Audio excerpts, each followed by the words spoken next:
What is going on, comic fam? It's your boy, the bearded comic bro, and I am joined by comic creators Jeremy Adams and Will Conrad. Welcome to the show. Woo, happy to be here. I'm so excited to talk to you both. Jeremy, your stuff, like I've followed you a long time with Flash and Green Lantern, and then Will, your stuff with DC, but you were one of the co-creators of one of my favorite books in the last couple of years of Out with AWA. Like, so good. And Thank so like you. to have you both talking about Flash Gordon on the show, like, let's go. Yeah, right. So I'm good. always lucky when I get to be with Will. My goodness. Right? Continents We are apart. both lucky, man. Yeah, that's true. Well, I mean, Well, obviously, I the funny go for thing it. is that we always cooperate on Flash in some level, right? Yeah, yeah. I'm telling you, after this, we're gonna go take it over to Marvel and be like, let's do the Flash Thompson, Yes, series. Like we'll look for any Flash oriented thing, and that'll just be our niche. It's going to exactly. be a very small niche, I feel Yeah, like, but you'll totally. find it. Totally. You'll We'll find find it. We'll find it. There's a dog named Flash in the Dukes of Hazzard spinoff. Like Nobody wants a Dukes of Hazzard dog spinoff, but you yeah, guys will make it work, and it'll be like, now they now they do. do. We've spoken into existence. Yeah, totally. That'd be amazing. So obviously, I can tell from your background, Jeremy, you've been a fan of comics for a long time. Will, have you also been, growing up? Did you always fall in love with comics as well? Oh yes. Since I can remember, I always loved not only drawing but comics. The way it's written, the way it's drawn. The storytelling and everything. In fact, as long as I can tell, I think I learned how to read and write with comics. So Mm. Yeah. Yeah, same. I would use those big words because they would always be like, I remember juggernaut in particular, like I used it correctly at school, and people were just like, how do you know that word? And they thought I was like, and it was just like, yeah, I wouldn't tell them because I knew in my head, I'm like, I know how I know those words. So what was yeah. what was it ones that like did you gravitate towards then as a kid, like reading? Were there certain, heroes that you felt more comfortable reading than others? Go ahead, Will. Well, I am from Brazil and I am from a small town here in Brazil. So we didn't have, many things available to us, but there was a small comic strip, not small at all, actually. It's a big thing here in Brazil. It's called Turma da Mônica. In English, it would be something like, Monica's Bunch, which Okay. was, kids' story from Mauricio de Souza. And I mean, as a youngster, I loved reading it. And soon after, I started getting connected to, Superman and obviously Marvel books. And then I started trying to create my own characters, mixing, you know, characters from one publisher to another publisher and creating my own characters and doing my own little stories. But soon after I got in contact with Conan and Tarzan from Joe Kubert and all those guys, then Spirit from Will Eisner, and I got hooked. So it started like that for me. Yeah.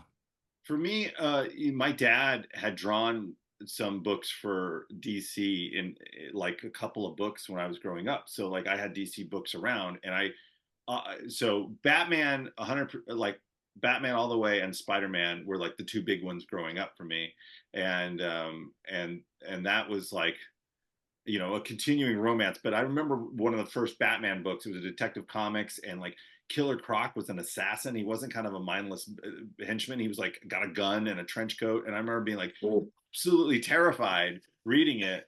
And but my dad would keep floating me comics. Yeah. Obviously, some of them were a little more mature than I needed them to be, you know. But growing up, it was Batman, Spider-Man, but then when I read Daredevil Born Again, that was a huge change, like sea change for me mentally. And I was also reading a lot of Mark Grunwald stuff and like the Captain America No More and the Fabians like New Warriors. I was like obsessed. There was just a moment where it was like, X-Men. I have a really battered copy of the Dark Phoenix saga here it is, that my dad had given me. Like you can see that's the spine, Oh So wow. it was like when I got that and I read this and I was like, I didn't know comics could be like this. That was one of the first ones that I was like, I'm all in on the X-Men. Yeah. But yeah, I was a little obsessive. And you go to the spinner racks and small store. We didn't have a comic book store growing up, so I would have to find them wherever I could. Yeah. So you both had this love for comics. Where at this point in your journey was it where you're like, okay, I want to dip my toe into creating? Oh man. Well, as I said, again, I'm from Brazil, so we didn't have much contact with, the American and European industry, Mhm. just the books. So I never imagined myself as a comic book creator, um, only as a hobby. And I started working very soon, very since from an early age. I used to work on some many other stuff, and it was like an accident for me, actually. I I worked in a insurance company, everything, nothing to do about it, right? Yeah, So and they needed some illustrations for a manual they were doing, and they were going to hire an illustrator. And I said, "Hey, I can do that. You know, I love drawing." and they're At like, that point, sure. yeah, exactly. That was exactly the reaction. Like, oh, okay. So I did the illustrations anyway, and when I showed the illustrations to them, oh, this works. And then they sent to the guy that was assembling the book, and the guy said, "Who is this illustrator?" Yeah. Ah, it's a little boy that works at the company, and so the guy started sending me work, Wow. and I started, doing illustrations, and from that I started doing, advertisement stuff and illustration for books and a lot of stuff. Uh, and then I found out there was an agency here in Brazil that was located in São Paulo, who was representing the first artists, Brazilian artists, to the American market. Mike Deodato, Joe Bennett, um, Ed Benny's, Luke Ross, all of these guys were starting out. So I found out that there were some people that were working, and I said, well, if they are doing it, why not me? Yeah. Yeah. So yeah, I assembled a portfolio and I went to São Paulo. I had a huge bus accident on the way. Really.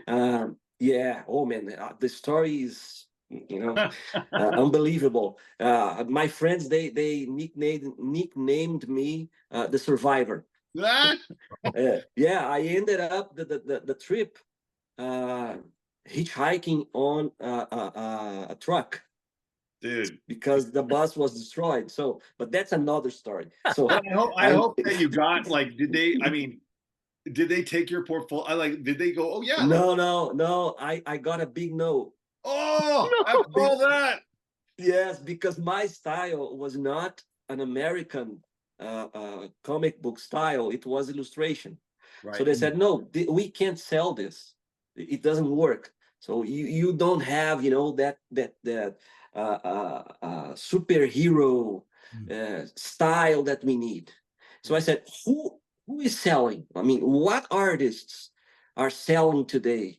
And they gave me a lot of names like Mark Silvestri, uh, um, Scott Campbell, all of these guys. Mhm. So I went to a bookshop. I bought a lot of books and started, studying the style and learning the visual tricks that they had, and doing samples and samples and samples and samples. And soon after that, I got my first jobs as an inker, and I Wow. worked like 3 or 4 years inking stuff Wow. and sending samples of pencils until I got my first small job doing pencils. So that's how it started for me. That's Do awesome. you ever let anybody else ink you if you spent that much time inking, or do you just? Yes, I didn't have much. I didn't have much choice in the beginning Yeah. because first off, I was not that fast. I was still learning, um, getting the pace. And when I sent the samples and they say, okay, they already had the inker. So they said, okay, you do the pencils and this guy is going to do the ink. And it was horrible Yeah. I because was gonna first say, of does that no, drive it's you not, crazy? but no, it's not that the inker was bad. He was very good, but the style was completely different. Mm. My Yeah. style is much more organic, and I always loved inking with the brush and the guy was inking with a technical pen. Oh, So yeah, so it didn't match, you right. know.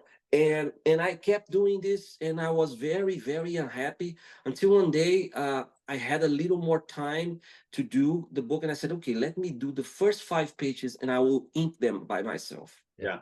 So I did that. The guy loved it. The editor loved it, and said, okay, I will do this from now on, because if something goes wrong, I know who I will blame. It's, you know. It's on you. It's on you then.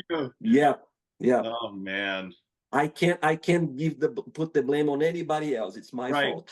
So Right. you know who to blame now. Please. I've seen it. It's amazing. Yeah. For me, I didn't think of it, I didn't think it was an actual career I could get into. Like, I know my dad had done some, but like, weirdly, I thought it would be easier to break into movies and television than it would be to break into comic books, you know? So I always wanted to do comics because that was something that, like I said, that I grew up with. But I came out to LA and started trying to break into movies, and it took me over a decade to get my first credit.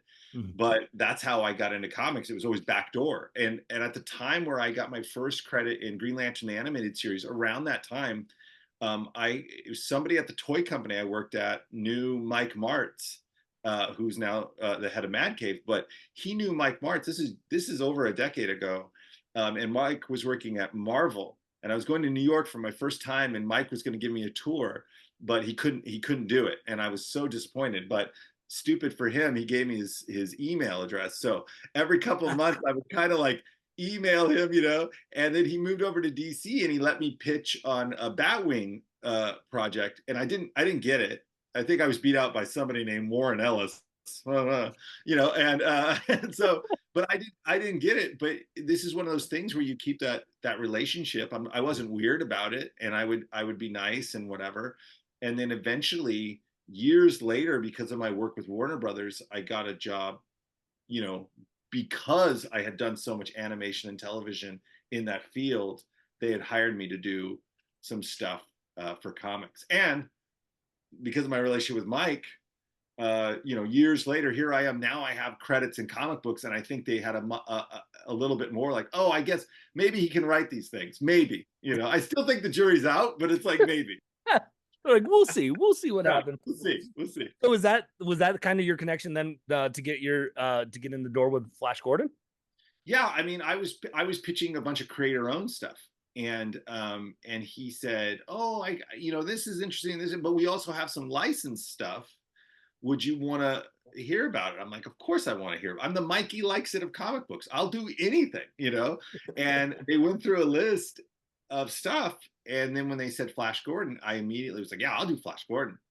And they were like, "Oh, okay, great. You're doing Flash Gordon. Can you write up something?" I was like, "Yeah, I'll have it to you tomorrow." And I wrote up like a big old, like, this is what would happen over the next couple of years. And they were like, "Huh, okay." So that they were kind of excited about it. And for me, it's cool because, I had grown up with the Flash Gordon movie, obviously. Yep. I had done an internship with Dino De Laurentiis, who was the guy who produced the Flash Gordon movie. And I remember at the time, like, oh, this is super cool. But in my later years, I really got into pulp sci-fi. I got into Edgar Rice Burroughs and the John Carter on Mars series, and really old pulpy stuff. And I dig the fact that, like, anybody could read them generally. They didn't really care too much about realistic science. It was just kind of fun science, and it was adventuresome, and it was cliffhangers.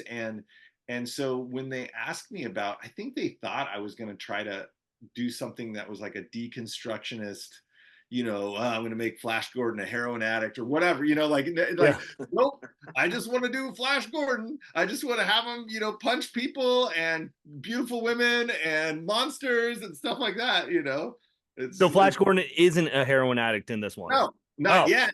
I'm out then. Give it time. Give it time. No, just the jury is still out. Yeah, totally. You'll see his teeth start falling out. It's like, well, I don't know. So, Will, how did you get connected with Flash Gordon here?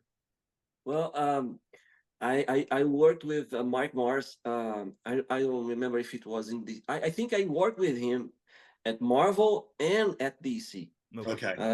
and I was doing stuff for DC.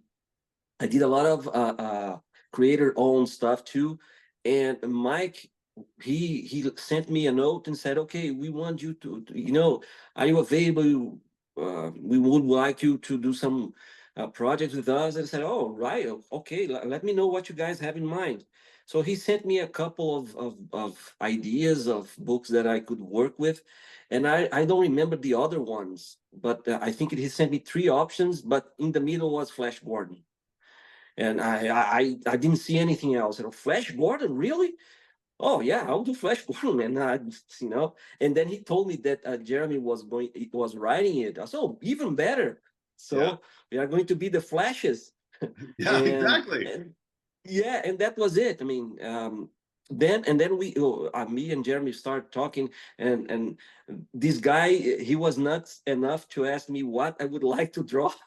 so, I so mean, I'm come on, open. don't go Like there. I am so open to that. Like because I need as many ideas as possible. So Now I have a very interesting idea in my like, head about, the cocaine addict. yeah, yeah, totally, totally. Oh my gosh, Flash! He just like snorts and comes up. You're like, oh no, we were. Yeah, could you imagine Yeah. keeping the notes on that? Like, we have some notes here for you Yeah, yeah, both yeah, right yeah. now. Yeah. You start seeing Flash Gordon with, a Oh, wider yeah, eye. totally, You totally, know? totally. We're gonna I know can what's do this. coming. We're gonna know Will just starts to make the eyes wider and wider each time. Yeah. Oh man. So you both had appreciation then for Flash Gordon, kind of before the series, because you both immediately Oh, said you yes. saw the name and you're like, yes. Yeah, and I can't. You know what's so funny is, I mean, it is an old IP. You know what I mean? And I think there's also a challenge to that because you're like, why has this persevered in some form, for a long time? And for me, it's so much about the fun sci-fi aspect of it. And I don't, I we're doing some cool character stuff, but I think especially with the way that Will has, we've got some notes about how it can't look like the movie and it can't do certain things, just contractually, whatever. Yeah. Will's really helped create this incredible kind of new sci-fi world that doesn't necessarily look like anything else, which is really fun. It's both familiar, but it's totally different in a way. And for Yeah, me, that that was the big challenge. yeah, but Yeah. you nailed it. It looks really great, except a little too sexy. Okay, I'm sorry. Come on, Will. I don't know about anybody else out there, but I want my aliens sexy. That's all I got. That's ET, no, no. too family friendly for ET. Come on. Yeah, exactly. Yes. So how do you as then creators balance that? Like you said, you have the movie, from the 80s that people remember. You have the movie serials with Buster Crabbe. You have, you know, then all the original stuff, that Alex had created with the strip. How do you Yeah. kind of find the story that you two want to tell in the midst of all the source material? And like you said, it's been a long time since it's been, since what, the 30s, I think is when it was created. But I feel like, our generation is starting to, we haven't seen it as much in the, pop Yeah. culture as much. So how do you kind of bring in new readers, still pay tribute to the old, diehards of Flash and kind of tell your own spin on it? I I don't know. I Yeah. I mean, there's a certain element of like I don't necessarily think. I know that people are there's a lot of people that are going to read it because Will's drawing it and I'm writing it, and that's a huge responsibility in Yeah. itself, which is very flattering too and humbling. And the people that are like, oh, I can't wait to do the continuing adventures of Flash Gordon. I don't know how many people are alive that Right. but the Raymond stuff is so neat and it's so cool looking. You can go back to those books. Like I have a bunch of them here, and they're so interesting. It's like reading Prince Valiant. You're like, this is awesome stuff. Yeah. And in my mind, it's like I'm just trying to write something that's fun, that I'm like excited about, and that really captures the same spirit that the older stuff had. Yeah. And if we can point people back to the older stuff too, I think that's a Yeah. huge win, because that stuff is really, really cool. But also just get people excited about a book that anybody can read, that it's like an escapist book that is not, you know, like I said, it's not Dark Knight Returns, it's not Watchmen. It's just like, this is a fun book. Yeah. And as when Yep. I was growing up, that's the type of stuff I love to read. I love to read fun books that were exciting and had interesting plots and interesting sci-fi elements and really good art. And that's, I don't know if I'm trying to accomplish anything else on my end outside of that, you know, Yeah. like, hey, this is going to be worth your money because it's going to be fun. Yeah, yeah. I think one of the greatest things about the story is exactly the fact that Jeremy didn't try to retell the story. You know, we are taking the story from a point where, you know, Flash Gordon and everybody is already established inside the world, and we are taking from there, and we are twisting it. You know, the issue zero was amazing because, you know, the end of the book, that last page is insane. I mean, what the hell? You know, and that's great because exactly this is exactly what I was feeling. One of the great things for me is because Flash Gordon was part of my childhood, and I loved the story. I loved the character, and not only Flash Gordon. And I remember, you know, Book Rogers and all of those Yeah. characters, and I remember the feeling that I had as a child reading it and watching it. And I think that kids nowadays that they get the book are going to have the same feeling. That at least that's what I hope to accomplish, is they are going to have the same feeling that I had when I was a kid. At the same time, the old fans, the guys that, you know, not that they were around when it came out, but a lot of older people, they got in touch with that material. So a lot of them are going to have the same feeling as they had, well, when they were a child. And that to me visually was, you know, the biggest challenge for me is at one side we had, you know, the people, the licensing people saying you can't go there. Now we can't do certain things visually. And on the other side, I wanted to pay tribute. I didn't want to move away from the original stuff. And I was always, and I still am trying, always trying to find the balance, you Mm-hmm. know, between the new and the old, Yeah. and without being cheesy. So I think that's the challenge and also the fun of the Yeah. material for me. Yeah. Incredible job though, because I don't know how you thread that needle, because the reality is you're always going to get people mad, but but Oh you yeah, know, yeah. I'm grateful because when issue zero, the free comic book day issue zero came out, which I hope will come out digitally, and I hope that they'll reissue, because I do think it's a great preamble to the series. Um, I've heard nothing but good things, you know, which is great. It's again, it's a great feeling Yep. to feel, but nobody's sitting there going like, ugh, Ming doesn't look like Max Van Sydow, you know, whatever. And you're just like, good. Because, you know, if I think if we had our druthers, it would look just like that stuff, but we can't. And Right. it's like, so to be able to do it in a new, interesting way it's a tough, you know, hill to climb up of. And Will really did an incredible job. Yeah. The issue zero is gorgeous. And it's interesting that you both have talked about your fandom of Flash and, you know, kind of towing that line a little bit. I didn't really know much about Flash Gordon until issue zero. I read it, Oh, I consumed it, I loved it, I wanted more. I had missed the Sam Jones movie. I had missed some of the movie stars. I went back and watched Flash Gordon. I had the album then on repeat. I went back and watched some mission of the Flash. accomplished. Yes, Yes, it I worked. know. I I have action figures now of Flash Gordon that I Yes, did not have yes, because of reading issue zero. So yes, like it good. works Cool. out. I We think it need to is raise. what you guys are doing is accomplishing something that you're telling your own story. And now I'm reading it. I've seen parts of, you know, when I'm looking at some of the old Alex Raymond stuff of going like, oh, okay, so there's how the origin story started a little bit and things like that. But it is in a fresh way that is gonna, I mean, if I'm one example, I would hope there's more of readers who kind of missed out on that era Right. of comics and pop culture and now are going to embrace it and go backwards and kind of just discover it all as a new fandom. I hope so. I hope so, Yeah, because me it's so too. many cool things. I remember that like a lot of the older stuff, the older like 30s, 40s, whatever, Hmm. you know, we all have a resistance. I remember my mom always showing me like a black and white movie and I'd be like, oh, and then it would start and I'd be like, oh, this is better than anything that's out now. And the same thing would happen with books. And I remember specifically with Prince Valiant, like my mentor Jim Creed gave me this Prince Valiant book, and I'm like, oh, he's got the stupid hair, like, you know. And then I read it, and I'm like, well, this is the best thing ever, you know, like this is so good, you know. And once you get past that, and even with Flash Gordon, it was like, again, I grew up with Buck Rogers, like the TV series, Mm-hmm. and then there was the Flash Gordon movie. But beyond the Flash Gordon movie, I didn't really know some of the older stuff. They didn't reprint a lot of that stuff growing up. And so having, when I got in my like pulp sci-fi age and going back, and you just see really incredible art, but just a lot of fun. You can see why, you know, George Lucas, so much of Star Wars comes from that generation of cool serial sci-fi stuff.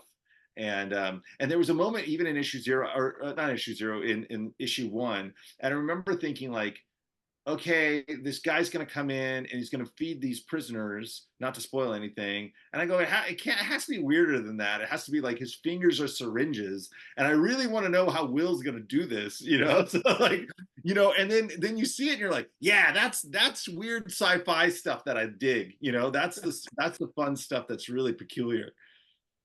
So Yeah, when and you the get a fun part for a me page like was, that, how do you do that? Like you look at Jim and go, wait, what? Or you just take it and run? yeah, man, I keep banging my head on the wall here, seeing if something comes up. But at the same time, I mean, I read it, this part, and I was like, man, that's so freaking weird. It's gonna be great. It's gonna be See? great. You That's know? why it works. That's why it works. You know, you're not like, Yeah, it's no, you're gonna like, be yeah, let's do so it. cool drawing this stuff. It's like, yeah.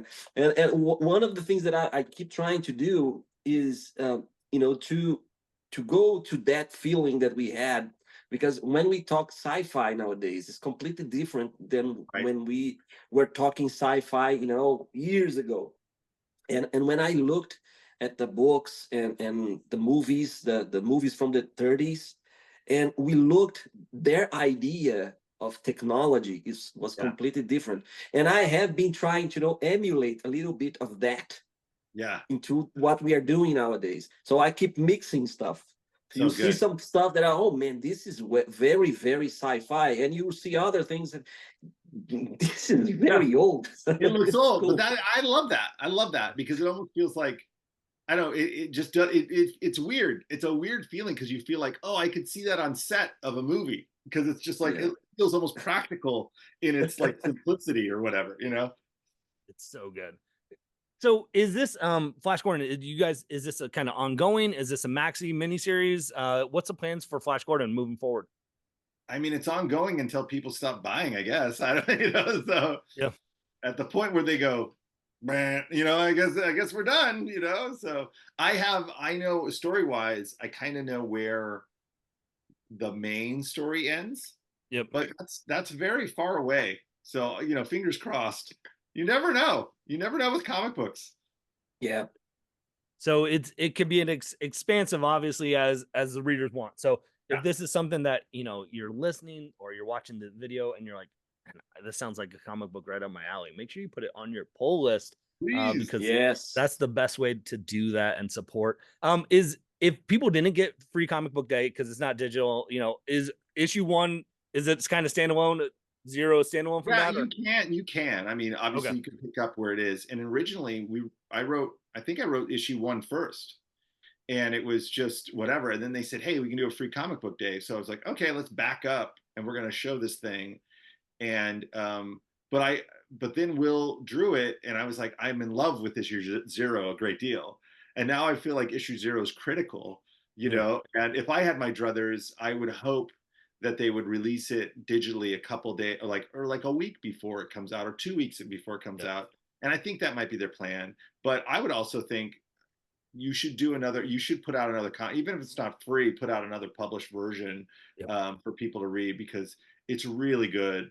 And I'm not saying that because of the story. I'm saying that the art's fantastic. No, It's the story is great fun. too, man. That cliffhanger at the end of the book, my God, that was amazing. Really, really Like, you know, amazing. it's so funny. It's both cool and it's also my laziness of like, you know, like I said, it's like, oh, we don't want you to use the word for the planet. I'm like, great. You know, like you better not tell me, Dale Arden is blah blah blah. I'll kill her too. Like You're like, listen, I'll do what I have to do. That's so good. No, it was a great introduction. And I feel like sometimes with free comic book days, like you just get like a little right, glimpse of a comic or something.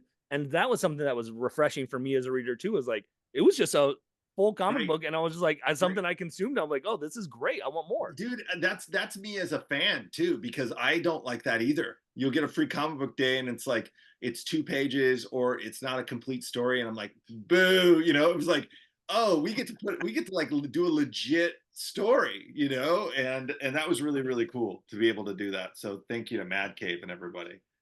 Yeah, it was amazing. Yeah. So good. Well, I want to respect both of your all's time. Because I feel like I could talk to you both about comics forever. We'll check But in with this, 6 months from now. Maybe we'll be back on. See yes, where we're at. We'll be grizzled, and it's like, Flash Gordon does have a drug problem, and we're just like, oh my gosh, can we end this anymore? Will is like, I'm done with inking. I'm barely drawing it. no more, no more inking. But no, yeah, Mad Cave is on this nostalgia trail, and I'm loving it with Flash and Dick Tracy and Defenders of the Earth, like all these Yeah, properties that I'm like, this is great. So I hope people check it out. Issue 1 comes out July 24th, right? sure. So I think so. So gang, I if it's think not, so. I'll make sure. But check it. I'll be at Comic-Con. I know I have a signing, a really big signing there that'll be exciting, and we'll be talking about Flash Gordon some more. Nice. Yeah. Where can people follow along with you both and stay up to date with what you're working on creating? Will, tell us everything. Will, Sorry. where Where can can they people follow follow along along? with you online to see what you're Well, working on? I am on Instagram and Facebook, but mostly Instagram. Will Conrad Art. You'll find me there. I'm always reachable. I try to reply to everybody as long as they are polite, Yeah. and that's it. I'm on I have a spacekicker.com website that has like Substack and stuff that I occasionally do, but mostly I'm on X, mostly. Instagram is more of like my family stuff and like kids being silly. We did one of those things where we all had to do portraits of each other. It's terrible. My wife was mad. I think my wife's still mad at me because I had to do a portrait of her, and I'm like, I'm not an artist, so I don't know what to tell you, honey. You know. Oh, so good. Well, Jeremy, Will, thank you both just for taking some time to talk about comics with me and talking Flash Gordon. Yeah, no problem. Man, it was my pleasure. Absolutely. Well, gang, with that being said, put Flash Gordon on your pull list. Comes out July. And hopefully you can find some time to curl up, grab a book, and nerd out. Peace.